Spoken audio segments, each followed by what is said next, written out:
başıma kaldım yalnız. Kalbim yorgun, gözlerim ıssız. Adını andım sessizce. Bir nur indi içime gizlice. Dünya döner,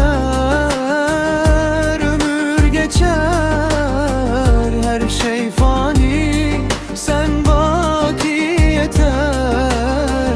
Affın derya, günahım kum, kapında bulurum huzurum. Ya Rab, rahmetinle sar beni, kalbimde imanla var beni. Düştüğüm yerde kaldır beni, sensiz bırakma ya Rabbi.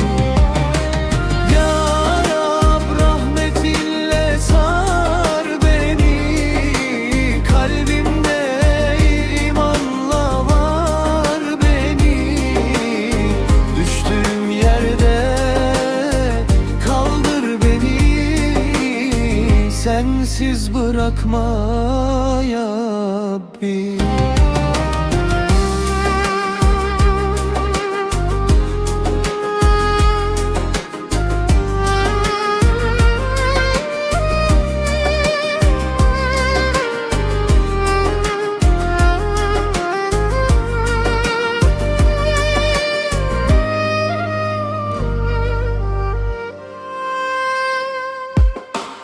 Secdelerde yaşlar akar,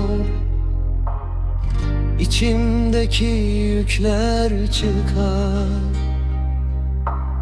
Sen duyarsın en gizli, bilirsin kalpteki sızıyı. Nebiye olsun salat selam,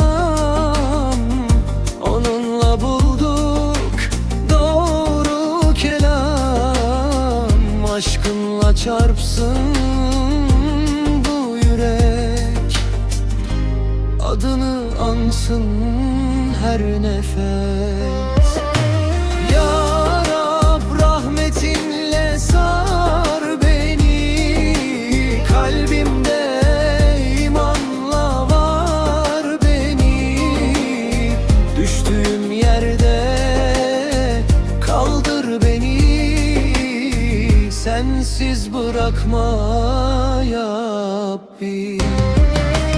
Ya Rab, rahmetinle sar beni, kalbimde imanla var beni. Düştüğüm yerde kaldır beni, sensiz bırakma